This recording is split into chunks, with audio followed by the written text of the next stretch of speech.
Hello everyone, welcome to my channel. आज के इस वीडियो में आपके साथ शेयर करने जा रही हूँ how to become a teacher.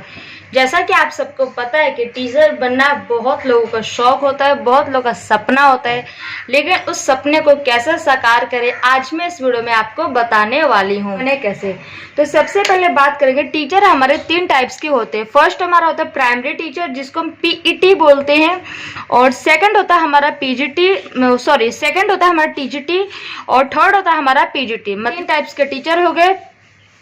उसके बाद बात करेंगे, आप लोग यहाँ पर देखिए, ये हमारा हो गया प्राइमरी टीचर, ये हमारा हो गया टीजीटी टीचर, ये हो गया हमारा पीजीटी टीचर। तो primary teacher 1st to 5th class के लिए होते हैं, TGT teacher 6 to 8 and 9 to 10 class के लिए होते हैं। मतलब सिंपल बोले तो 6 से लेकर हमारा हो गया 10 तक। उसके बाद हमारा आता है पीजीटी टीचर। पीजीटी टीचर हमारे 11 से 12 तक होते हैं, जो कि हमारा होता है पोस्ट ग्रेजुएट टीचर। और इसमें जैसे बहुत लोग का स्ट्रीम होता है, जैसे साइंस, कॉमर्स, आर्ट्स, तो उस हिसाब से जैसे फिजिक्स का टीचर, मैथ्स का टीचर, बायोलॉजी का टीचर, कॉमर्स का टीचर, हिस्ट्री का टीचर, इकोनॉमिक्स का टीचर, इंग्लिश का टीचर, ऐसे होते हैं ना, वही है। उसके बाद हम बात करते हैं टीचर बनने के लिए सबसे पहले आप लोग को क्या करना है। अगर आप लोग को टीजीटी या पीजीटी टीचर बनना है तो आप लोग कोई भी सा भी आप लोगों ने ग्रेजुएशन किया है, कोई सा भी आप लोगों ने सब्जेक्ट में ग्रेजुएशन किया है, उसमें आप लोग को 50% लाना बहुत ही इंपॉर्टेंट है। इस बात को ध्यान रखिएगा। 50% आएगा तभी आप लोग को एडमिशन मिलेगा, तभी आप लोग आगे का प्रोसेस करेंगे। तो ये बहुत ही इंपॉर्टेंट है। अगर 50% नहीं आएगा तो आगे का प्रोसेस आप लोग कर ही नहीं सकते, तो फिर टीचर का तो मतलब हो ही नहीं सकता ना। उसके बाद बात करते हैं हम एज लिमिट। तो एज लिमिट हमारा 18 से 35 है, जो कि बहुत है, आराम से आप लोग कर सकते हैं, इसमें कोई दिक्कत परेशानी नहीं है। तो चलिए अब हम बात करते हैं हम टीचर बनने का हमारा प्रोसेस क्या है। तो सबसे पहले बात करेंगे 1st to 5th, मतलब कि पहली क्लास से लेकर 5वीं क्लास तक। तो उसमें आप लोगों को सबसे पहले क्लास 12 तक करना, तो ये नेसेसरी है, ये इंपॉर्टेंट है, मैंडेटरी है, जो भी बोले ये बहुत ही इंपॉर्टेंट है। 10th बाद आप लोग कोई सा भी टीचर नहीं बन सकते, क्योंकि उसका कोई प्रोसेस होता ही नहीं है। तो 12th आप लोग करना। उसके बाद आप लोग को डीलेट का कोर्स करना है। ये डीलेट का कोर्स जैसे बीएड का कोर्स होता है, वैसे ही छोटा सा कोर्स होता है जो कि डीलेट का कोर्स बोलते हैं, और वो भी 2 साल का कोर्स होता है। बहुत लोग क्लास 12 के बाद इस कोर्स को कर लेते हैं। आप लोग चाहे गवर्नमेंट से करें या आप लोग चाहे प्राइवेट से करें, इसमें कोई फर्क नहीं पड़ता है। तो मतलब फीस का तो फर्क पड़ेगा ना। और उसके बाद आप लोगों को क्या होगा, सीटेट का एग्जाम देना होगा। अब बहुत लोग पूछेंगे सीटेट क्या होता है। अब मैं आपको थोड़ा सा डिटेल में सीटेट के बारे में बता दूं। सीटेट का फर्स्ट एग्जाम देना होता है।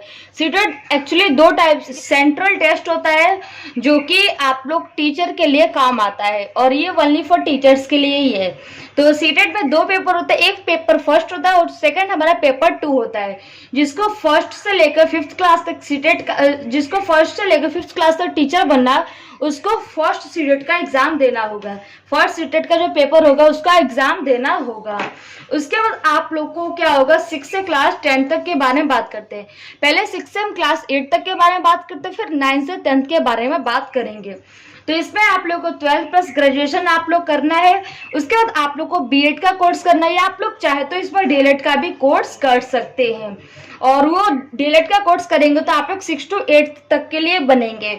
और अगर आप लोग को 9 से 10th बनना है तो उसके लिए आप लोग को बीएड करना इस मैंडेटरी है। और उसके बाद आप लोग को सीटेट का जो सेकंड पेपर होता है उसको देना होता है। फर्स्ट पेपर आप लोग के बस पहली से लेकर 5वीं तक के लिए होगा, और जो सीटेट का दूसरा पेपर होगा वो 6 से लेकर क्लास 12 तक के लिए होता है। पेपर ज़्यादा टफ नहीं होता है, बट हाँ थोड़ा उसमें पास होना पड़ता है। और एक बार अगर आप लोगों ने सीटेट के एग्जाम दे दिया है तो वो लाइफ टाइम के लिए होता है। मतलब कि ये नहीं कि जब अगर वैकेंसी आएगा तो वो हमारा सीटेट नहीं मानने होगा, ऐसा नहीं होता है।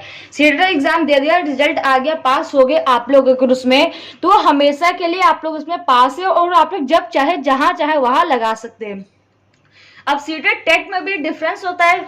सीटेट हमारा सेंट्रल का होता है और टेट हमारा होता है स्टेट का। जैसे किसी को यूपी में देना है, किसी को बिहार में देना है, किसी को राजस्थान में देना है, एमपी में देना है, कहीं भी देना है, तो आप लोग चाहे तो टेट का एग्जाम दे सकते हैं। बट जब आप लोग सीटेट का एग्जाम देंगे तो उसमें क्या होगा कि अगर आप लोग यहाँ पे कहीं आप लोग जैसे यूपी के रहने वाले हैं और आप लोगों ने सीटेट का दिया और आप लोगों को कहीं और जाना है, आप लोग कहीं दिल्ली जाना है, मुंबई जाना है, कहीं और जाना है, तो वहां पर वो अप्लाई एप्लीकेबल हो जाएगा।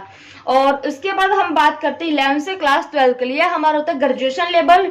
तो इसमें आप लोगों को 12th plus graduation plus post graduation मतलब कि मास्टर भी आप लोग करना है, देन बीएड भी करना है, प्लस सीटेट का एग्जाम देना है। और ये करने के बाद आप लोग को और एक काम करना है, फिर ये पूरा जब आप लोग का प्रोसेस खत्म हो जाएगा उसके बाद हम बात करते हैं, फिर आते हैं 1st से लेकर 5th क्लास तक के ऊपर। तो आप लोगों का वैकेंसी आएगा एनी स्कूल, कोई सा भी स्कूल का वैकेंसी आएगा, फिर आप लोग उस पर अप्लाई करना है। अप्लाई करेंगे तो उसमें पेपर होगा, पेपर में पास करेंगे तो आप लोग का एग्जाम हो जाए, आप लोग का पेपर क्लियर हो जाएगा, फिर आप लोग टीचर बन जाएंगे। और जो सीटेट का एग्जाम होता है जुलाई और दिसंबर में होता है, 2 बार, मतलब साल में 2 बार होता है। तो अगर जुलाई में किसी का नहीं हुआ तो वो दिसंबर में भी दोबारा से दे सकता है, साल बर्बाद नहीं जाने वाला है। और ये हो गया।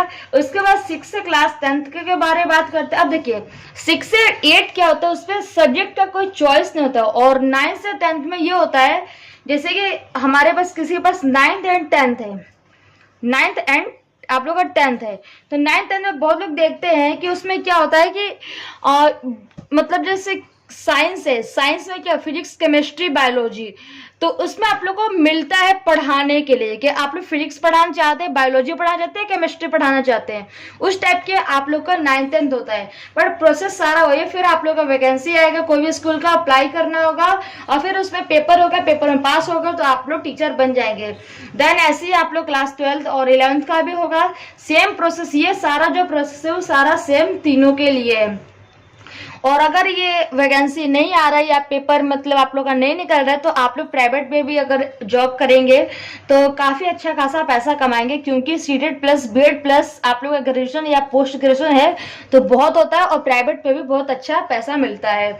और या तो जैसे बहुत केवीएस होता है, केवीएस ये बहुत ही फेमस है टीचिंग के लिए स्कूल है, तो इसमें क्या होगा आप लोग का वैकेंसी आएगा, केवीएस का एग्जाम देंगे और उसमें अप्लाई करेंगे तो हो जाएगा। और या तो कोई स्टेट का जैसे कोई बिहार, यूपी, मध्य प्रदेश कहीं का भी हो तो उसका एग्जाम होगा और वो देगा तो उसमें से निकल जाएगा। तो ये मैंने आप लोग को टीचर कैसे बनी ये पूरा बता दिया, 1st से लेकर क्लास 12 तक टीचर बनने का यही प्रोसेस है, जो कि प्रोसेस थोड़ा लेंदी है बट इतना भी लेंदी नहीं है, क्योंकि मैं आप लोग को टाइम मैनेजमेंट का बता रही हूँ इसमें कैसे करना है। जैसे किसी ने ग्रेजुएशन कर लिया, ग्रेजुएशन करने के बाद किसी ने अगर बीएड में एडमिशन लिया है तो अगर आप लोग ग्रेजुएशन के लास्ट ईयर में रहेंगे मतलब लास्ट सेमेस्टर में रहेंगे तो आप लोग अगर कोई भी किसी को बीएड करना है तो बीएड कोई भी यूनिवर्सिटी से कोई कॉलेज से करेंगे ना, तो अगर उसका पेपर मतलब होता है तो आप लोग अप्लाई कर सकते हैं, पेपर उसमें दे सकते हैं। मतलब अगर आप लोग लास्ट सेमेस्टर में है और बीएड का पेपर दे दिए तो पेपर अगर निकल गया तो आप लोग का एक दिन भी एक मतलब सेकंड भी वेस्ट नहीं जाएगा, फिर आप लोग का डायरेक्ट बीएड में एडमिशन हो जाएगा, उसका जो प्रोसेस हो उसी टाइम हो जाएगा। उसके बाद हम बात कर रहे हैं अगर हम बीएड जब 2 साल का कर रहे हैं तो उसमें लास्ट ईयर में जब बीएड का जो सेकंड ईयर में होता है अगर उसमें आएंगे तो हमारा क्या होगा कि हम सीटेट का एग्जाम दे सकते हैं, हम अप्लाई कर सकते हैं। तो इसमें भी 2 साल के अंदर हमारा सीटेट भी खत्म हो जाएगा प्लस बीएड भी खत्म हो जाएगा। और उसके वैकेंसी जैसे आएगा आप लोग इसमें फटाफट भरेंगे, अप्लाई करेंगे। और इसमें ये नहीं कि वैकेंसी कहीं का मतलब अगर आप लोग दिल्ली में तो दिल्ली क्या ही दे सकते हैं, अगर आप लोग सीटेट का एग्जाम देंगे तो यही फायदा होता है कि आप लोग कहीं भी इसमें अप्लाई कर सकते हैं सीटेट देने के बाद। और सेम ऐसे ही 11th 12th के लिए भी है, आप लोग टाइम अच्छे से मैनेज कर सकते हैं अगर हो जाए तो। और ये मैंने आप लोगों को पूरा टीचर के बारे में बता दिया, आई होप कि आप लोगों को सब समझ आ गया होगा। इसके अलावा कोई भी क्वेरी हो तो नीचे कमेंट में करिए, रिप्लाई मिल जाएगा। तो चलिए मिलते हैं एक और वीडियो के साथ। Thank you so much for watching this video.